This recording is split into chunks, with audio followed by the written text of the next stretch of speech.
বিগত বেশ কয়েকদিন যাবৎ ধরেই সংসদ অধিবেশনগুলোতে শুধু একটাই চর্চা বেশি চলছে যে ৭২-এর সংবিধানকে সংস্কার, এবং দুই পক্ষই তাদের যার যার মতো করে সেখানে যুক্তি দাঁড় করছে। না, সরি, নট সংস্কার, সংবিধান সংশোধন। কারণ সংস্কার বললে আবার আমার সারাদিন ভাই আবার নোট অফ ডিসেন্ট লাগাই দিবেন। যাই হোক, আমরা যারা প্রবাসী রয়েছি, আমাদেরও কিছু একটা সংবিধান রয়েছে, সেটাকে এই সুযোগে যদি সম্ভব হয় তাকে সংশোধন করা। যেহেতু আমরা প্রবাসী, আমাদেরকে নিয়ে প্রত্যেক সরকার অনেক প্রশংসা করেন যে আমাদের দ্বারায় বাংলাদেশের অর্থনৈতিক চাকা ঘুরছে। তো আমরা এই প্রশংসার কতটুকু হকদার সেটা আমরা হারে হারে টের পাই যখন বাংলাদেশ এয়ারপোর্টে পা দিই। যাই হোক, এর মাঝে বিপিনুর আজকে বলছে যে প্রবাসীদের জন্য একটা সিটি করা হবে ঢাকাতে, ওই ঢাকা পূর্বাঞ্চলে। তো বিপিনুরের জ্ঞাতার্থে ওনাকে জানাচ্ছি, এই পূর্বাঞ্চলটা যখন হয় 2001 সালের দিকে বা 2 সালের দিকে, যখন সেই সময় বলা হয়েছিল এই প্রবাসীরাই সবচেয়ে বেশি অগ্রাধিকার পাবে এখানে। কোথায় পেয়েছে? কারা পেয়েছে? এই প্রবাসীদের নামে একটা জিনিস বিল পাস করা হয়, সেটা ভোগ করে কারা? এই আপনাদের মতো এমপি মন্ত্রীরা, বা আপনাদের আত্মীয় স্বজনরা, বা আমলারা, বা উচ্চপদস্থ কর্মকর্তারা। যাই হোক, সংবিধানের 66 অনুচ্ছেদে রয়েছে যাদের দ্বৈত নাগরিকত্ব রয়েছে, যেসব প্রবাসীরা তারা বাংলাদেশে কোনো নির্বাচনে অংশগ্রহণ করতে পারবে না। কারণ হিসেবে উল্লেখ করা হয় তাদের মাতৃভূমির প্রতি টান কম থাকে, বা তারা তাদের অর্থ বাংলাদেশ থেকে নিয়ে তারা বিদেশে পাচার করবে।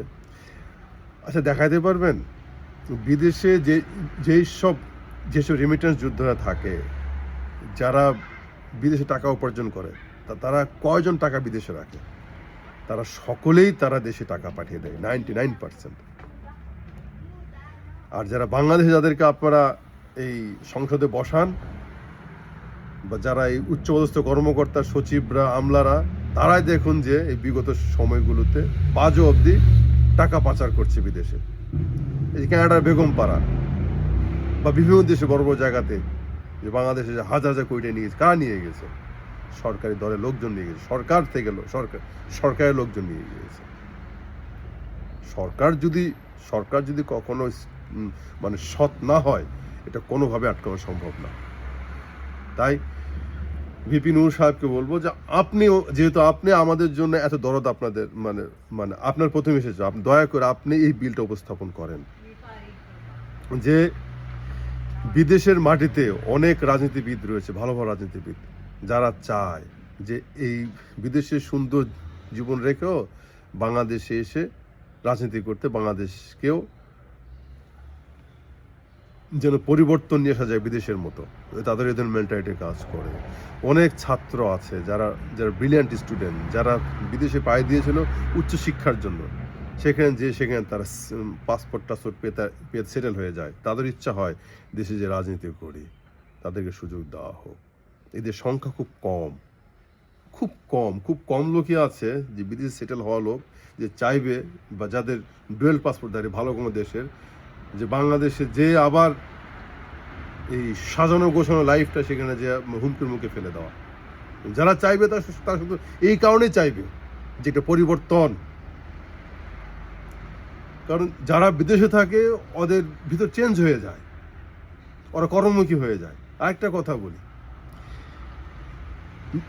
যারা বিদেশে আছেন, যে ভাইয়েরা বিদেশে নাগরিকত্ব নিয়েছেন, সেই ভাইয়েরা বলতে পারবে যে বিদেশে সরকারের এক কথা হোয়াইট মানি ছাড়া কোনোভাবেই সম্ভব না যেখানে সে একটা বাড়ি ঘর বা একটা কিছু কিনবে বা একটা গাড়ি কিনবে।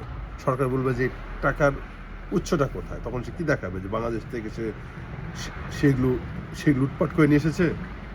তো তাই দয়া করে বলবো, এখন আমরা সমগ্র বিদেশিরাই বলি আমরা, যে আমাদেরকে এই অধিকার দেওয়া হোক, আমরা যেন ভোট করতে পারি যাদের আমাদের ডুয়েল পাসপোর্ট রয়েছে। কারণ বিগত সরকারের সময়ও ডুয়েল পাসপোর্টধারীরা দেশ চালিয়েছে। হাসান মাহমুদের মতো অনেক লোক আছে, অনেকে, এবং এখনও চালাচ্ছে, এবং আগামীতে চালাবে। কারণ একটা কথা আছে ডিপ স্টেট, সরকারের ভিতর থাকা একটা গভীর কিছু লোক যারা যারা দেশ চালায়, ওরা এগুলো সম্মতি দিয়ে দেয়।